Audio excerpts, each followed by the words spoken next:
በያዝነው የግንቦት ወር መጀመሪያ አካባቢ አንድ ትውፊታዊ ቲያትር በአገር ፍቅር ተመረቀ። ይህ ቲያትር ሳዴታ ነው። የዚህ የሳዴታ አዘጋጅ ደግሞ ይድነቃቸው ወርቁ ነው። ከሱ ጋር ነው ቆይታ የሚያደርገው። ሰላም ጤና ይስጥልን የተወደዳችሁ ክቡራን ተመልካቾቻችን፣ ይህ ሳምንታዊው የማለፊያ እንግዳ ፕሮግራማችን ነው። የድኔ ፍቃደኛ ስለሆንክ በኦቢኤን ሆርን ኦፍ አፍሪካ ተመልካቾችም ከልብ አመሰግናለሁ። እኔም በጣም አመሰግናለሁ። ሳን ጥበብና አንተ እንዴት ተገናኛችሁ? እንግዲህ ያው እኔም እንደ አብዛኞቹ በልጅነቴ ነው የጠራችኝ ከሚለው መነሳው። በእርግጥ መዋለ ሕጻናት እያለሁ ነበር የጀመርኩት ትወና ጋር የተገናኙ ነገሮች። ድሮ በኢቲቪ ላይ ቆጲ ጆሌ የሚባል ፕሮግራም ነበርና እዛ ላይ ድራማ በመስራት ፋይልም አለኝና ከዛ እየጀመርኩ ነው። ከዛ በኋላ ደግሞ ትምህርት ቤት ላይም እያሳደግኩት በመጨረሻም ደግሞ ዩኒቨርሲቲ ላይም ቲያትሪካል አርት ነው የተመረኩት።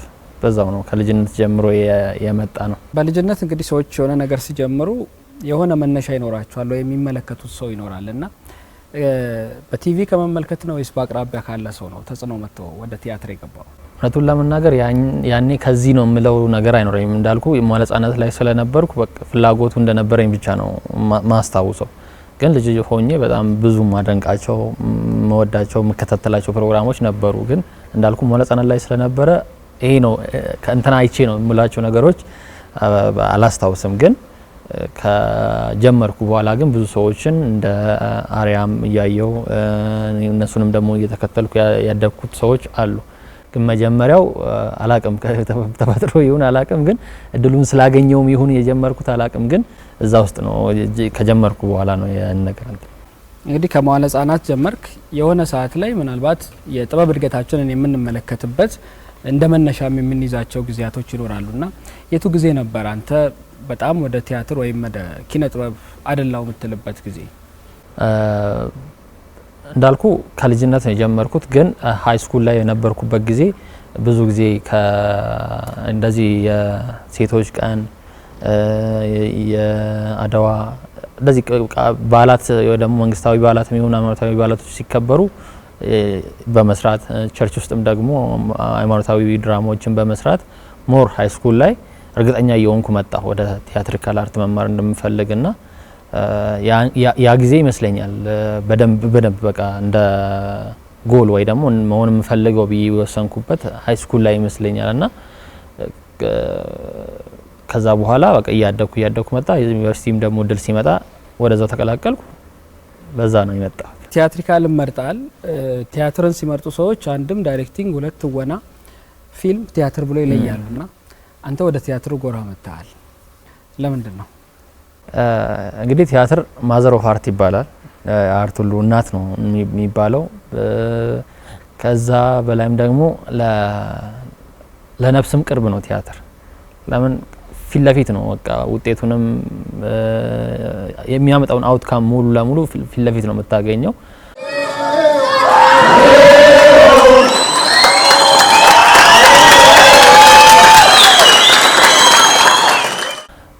ላይቭ ፐርፎርማንስ መሆኑም ብቻ ሞር ፓሽኔት እኔ ደስታ የሚሰማኝ ስመለከትም ራሴ ከማዘጋጀት ከመጻፍ ባለፈ ስመለከትም ሞር በጣም ደስ የሚለኝ በጣም ለነፍሴ የሚቀርበው እሱ ስለሆነ ሞር ቲያትርን አስበልጣለሁ። ያስል ሌሎች ላይም አልሳተፍም ለማለት ሳይሆን ሌሎቹ ላይም እሳተፋለሁ፣ ብዙ ነገሮች ላይ እሳተፋለሁ። ግን ለኔ ግን ቲያትር በቃ ለነፍሴ ቅርብ ነው። ቲያትር ሞር ያስደስተኛል በደንብ ቲያትር ውስጥ የሚያርት ስትራግሎቹ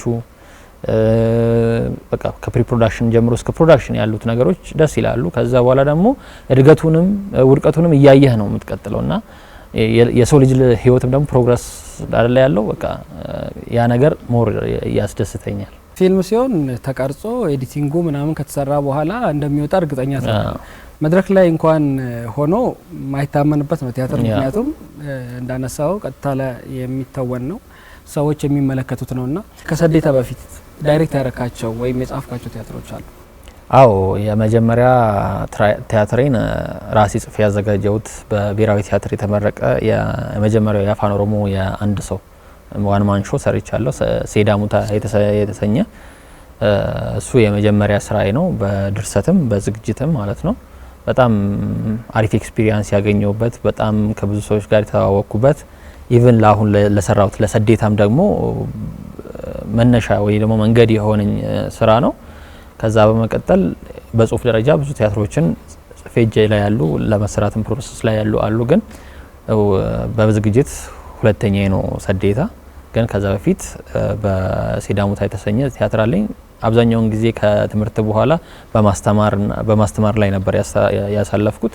ግን የመጀመሪያ ስራዬ ሲዳሙታ የሚባል ተውኔት ነበር። ሰዴታም ወደ ከሰ ነው የሚነሳው።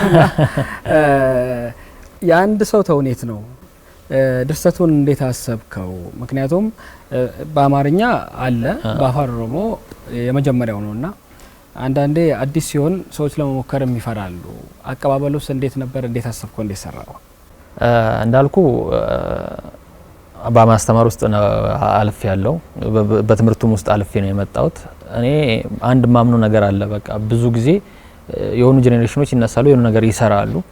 እኔም ደግሞ በኔ ጄኔሬሽን በኔ ትውልድ የሆነ ነገር መስራት ፈልጋለሁ። ስሰራም ደግሞ የነበረውን ማስቀጠል ብቻ አይደለም አዲስ ነገር መፍጠር በሚለው በደንብ ነው ማምነው። ስለዚህ ሁሌም ከዚህ በፊት የተሞከረ ነገር ደግሞ መሞከር እሱም ጥሩ ነገር ነው። ግን የተሻለ ሰው ውስጥም ለመቅረት ታሪክ ውስጥም የሆነ የራስን አሻራ ለማሳረፍ አዳዲስ ነገር መሞከርን ሞር ስለምፈልግ ነው ወደዛኛው የገባሁት ወደ ዋን ማን ሾውን ለመስጣፍ እንትን ያልኩት። ከዛ ውጪም ደግሞ ኢቭን አሁን ወደ ሰዴታም ስንመጣ እናየዋለን።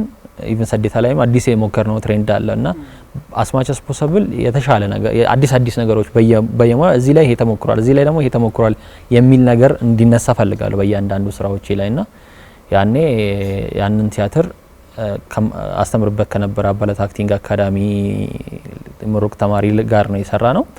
አቀባበሉ በጣም የሚገርም ነበረ። 2 ጊዜ ቀርቧል በብሔራዊ ቲያትር። እንደ ፈጣሪ ፍቃድ ደግሞ ከዚህ በኋላም ደግሞ የሚቀጥል ይሆናል ብዬ አስባለሁ። እሱም ግን በጣም የሚገርም አቀባበል ነበረ። በጣም ቆንጆ ኤክስፒሪየንስ ያገኘንበት፣ በጣም ከሰዎች ጋር በጣም ጥሩ ኢንተራክሽን የነበረው ለኔም በቃ እንደ መጀመሪያ ልጅ ከዛ በኋላ የጻፍኳቸው ቲያትሮች ቢኖሩም በቃ እሱን የሚደርስልኝ የለም እስካሁን እንትን ካልኩት ስራዎች መካከል ግን የተሻለ ነበረ። አቀባበሉም በጣም የሚገርም ነበር። እንግዲህ የአንድ ሰው ነው። የአንድ ሰው ቢሆንም ብዙ ሀሳቦችን ማንሸራሸር ስለሆነ ከባድ እንደሚሆን ይጠበቃል። ግን ደግሞ አንድ ሰው ከማዘጋጀት ከ60 በላይ ወደ ሆኑ ሰዎችን ማዘጋጀት በጣም የተራራቀ ነገር ነው። በጣም ፈታኝም ነው። በዛ ላይ በሁለት ቋንቋ ነው። እንዴት አቻቻልከው? ክላስ ውስጥ ስናልፍ ስንማርም ብዙ አይነት የዝግጅት ስታይሎችንን አዘጋጆችንም አይተን እናልፋለን። ከዛ ውጪ ደግሞ የተለያዩ ቲያትሮችንም አያለው። የሆነ ነገር የቲያትር ባለሙያ ስትሆን አልችልም የሚባል ነገር እንደ አክተርም እንደ ደራሲም እንደ አዘጋጅም መኖር የለበትም ብዬ አምናለሁ። በጣም ከባድ ነው፣ ቻሌንጅ አለው፣ የታወቀ ነው። አንድን ሰው ማሳመን ከአንድ ሰው ጋር ነው የምትግባባው። ስለዚህ ያን ያህል ከባድ አይሆንም። እንዲያውም እሱ ትንሽ ከበድ የሚለው የብዙዎቹን ካራክተር በአንድ ሰው ውስጥ ስለምሰራ ትንሽ ሞር ጫና ያለው ተዋናዩ ላይ ነው ብዬ አስባለሁ። እንዳዘጋጅ ይሄ ብዙ ሰዎች ማዘጋጀት በጣም በጣም ከባድ ነው። በዛ ላይ ደግሞ ይሄ የኛ ሰዎች አክቲቭ ሆኖ ስራው ላይ ያሉ ሰዎች በጣም ጥቂቶች ናቸው፣ የሉም ማለት እንችላለን። ነባር አክተሮች የምትላቸው ራሱ የባህል ፕሮግራሞችን በመስራት ከስንት አንዴ የሚሰሩ ስራ ላይ ነው እንጂ አክቲቭሊ አሁን እየሰሩ ያሉ አይደሉም። ስለዚህ ያ ነገር ራሱ ማምጣት በጣም ከባድ ነበረ፣ በጣም ቻሌንጅ ነበረው። ያም ይመስለኛል ረጅም ጊዜ እንዲወስድ ያደረገው። አጠቃላይ ሰዴታን ስንሰራ ወደ 8 ወር ነው ዝግጅት ላይ ፈጅ ነውና ያ ነገር በጣም ብዙ ነገሮችን ቻሌንጅ አድርጎናል። ግን እግዚአብሔር ይመስገን ማይሞከር ነገር ወይ ማይሰራ ነገር አይደለም የሰራ ነው። ስለዚህ አቻችለ ነው መጨረሻ ላይ በአግባቡ ተወጥተናል ብዬ አስባለሁ። ማሬ ባዲራ ወቴ ዱበርቲ ያደቀናፋቱ ለካሴ ኩምባዲዳ ባዲ ከናፋወኒ ሲቄ አከራበሩ ጀዳኒቲ ኮርበኑ ሀቀል ጀዳኒ እትማ ሁሉ እትማ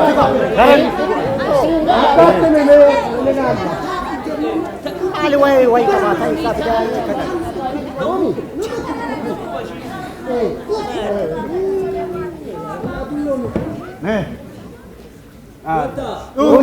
Aye marre, wallahi matiya tuna gode. Otom begina wakana hojjate. Rabbi garanatti murte sulle dugama. Barti adda kanafa barti harma anani dawu yula gambo ani se tu jena marre ala kiyalle mana kiyalle sin tu beta wa na la la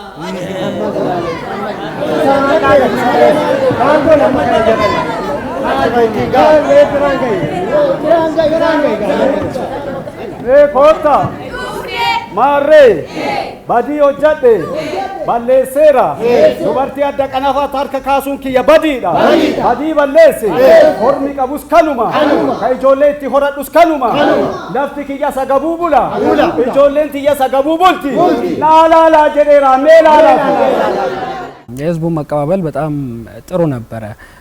በተለይ የቲያትር እንደ ዓለም ስንወስደው የተለያዩ ቴክኒኮችን ተጠቅሞ እድገቱ ከፍተኛ ደረጃ ደርሷል። ኢትዮጵያ ላይ ያለው የቲያትር እድገት በጣም ዝቅተኛ ነው ብለን ማንሳት እንችላለን። ግን እዚህ ውስጥም ሆኖ የተለያዩ ቴክኒኮችን ተጠቅሞ የሚሰሩ ጠንካራ አርቲስቶች አሉ።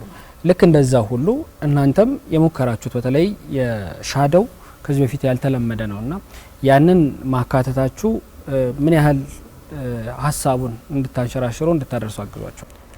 በሚገባ ቴክኒኮች ባይዛዊ በጣም ቢዩቲ ከመጨመር ባሻገር ስቶሪዎችን በደንብ ለዲሊቨር ለማድረግ በጣም ይጠቅማሉ። እንግዲህ ብዙ ነገሮችን አስበን ነበር ባይዛዊ ከሻዶው ውጪ መልቲሚዲያ ለማድረግም ሀሳቡ ነበረን። ግን ሞር ካለን አክሰስ አንፃር ከነበረን ክሩ አንፃር ደግሞ ለኛ በዛ ጊዜ በደንብ ሞክረን ኤክስፐሪመንት አድርገን በደንብ ለመስራት የሚረዳን ሻዶው ነበረ። በሻዶው በጣም ብዙ በጣም ሰፊ ሀሳቦችን በትንሽ ደቂቃዎች መርጃ አድርገን ለማምጣት ሞክረናል። እሱንም ደግሞ በሚገባ ዲሊቨር አድርገናል ብዬ አስባለሁ። በጣም ጠንካራ ክሩ ሜምበሮች አሉን፣ በጣም ጎበዝ የሆኑ ልጆች። ሁሉንም እንደየስራ ዘርፉ ቴክኒካል ላይት ላይ ያሉትን፣ ሳውንድ ላይ ያሉትንም፣ ሻዶው ላይ ያሉትንም፣ ፕሮፕስ ላይ ያሉትንም በአግባቡ ሁሉም ኃላፊነቱን እንዲወጡ ምን እንደምንፈልግ በአግባቡ ገልጸንላቸው እንግዲህ ፋይናሊ አሪፍ የሆነ ነገር ሰርተናል ብዬ አስባለሁ። ብዙ ጊዜ ብዙ ነገሮችን እንፈራለን እንጂ ያን ያህል ከባድ ሆኖ አይደለም። በቃ ነገሮችን ደግሞ ለማቅለልም ደግሞ መሞከር መደጋገም ስለሚያስፈልግ እስኪን ጀምር በሚለው ነው እሱን አድ ያደረግነው። ከመልቲሚዲያ ደግሞ ሞር ሻዶውን መጠቀማችን ለኛም በጣም ስራ ማቅሎልናል። ሁለተኛ ነገር ደግሞ በቃ አንድ ነገር በቃ ወጥ ቆንጆ አንድ ነገር አድ ማድረግ ይቻላል። የተለያዩ ነገሮች ነካ ከማድረግ አንድ ነገር ቆንጆ ነገር ጨምረንበት እንሞክራለን። ሌሎቹ ላይ ደግሞ ቀጣይ ፈጣሪ ብሎ ደግሞ ሌሎች ስራ ስንሰራ ደግሞ ለየት ያሉ አዳዲስ ቴክኒኮችን ደግሞ እንጨምርበታለን ብዬ ተስፋ አደርጋለሁ። ሪባንቃ ባልካኒ ረፉ ሰፉ ጃለላፍ ሰፉ ያኒኮ ገበከዲ ያኒኮ ሲቢራ የተለየ ገጠመኝ አለ? በጣም ብዙ ገጠመኞች ይኖሩታል። በ8 ወር አካባቢ ስለሆነ የፈጀብን ግን ለኔ በጣም ትልቅ ነው ብዬ የማስበውና በህይወቴ ልረሳው የማልችላቸው ገጠመኞች ሲቲ ቲያትር ላይ ገጥመውናል። እሱም በኢትዮጵያ ቲያትር ታሪክ ውስጥ ስንማር ሙናይ መንበሩ የምትባል ሴት ነበረች። ልጇ እንደሞተባት እዚህ ላይ ያለች ሰምታ ጨርሳ ይሄደች እና ያ የኢትዮጵያ ቲያትር ሂስትሪ ውስጥ በጣም ይነገራልና ይሄ ነገር እኛም ቲያትር ላይ ሀፕን አድርጎ ነበርና ቲያትራችን ላይ ያለ አንድ አብራም ፈለቀ የሚባል ተዋናይ ታወቃል። እሱ ቲያትሩ ሊቀርብ እንደ ነገ በማታው እህቱ አርፋበት ነበር በመኪና አደጋ ምክንያት። ጧቱኑ የሷን አስክሬን ሸኝቶ ነው ከዛ መጥቶ ቲያትሩን ጨርሶ ነው ወደ ቀብር ሄደውና ይሄ ለኔ በጣም ማለት ትልቅ ትምህርትም የሰጠኝ ነው። ከገጠመኝም በላይ ነው።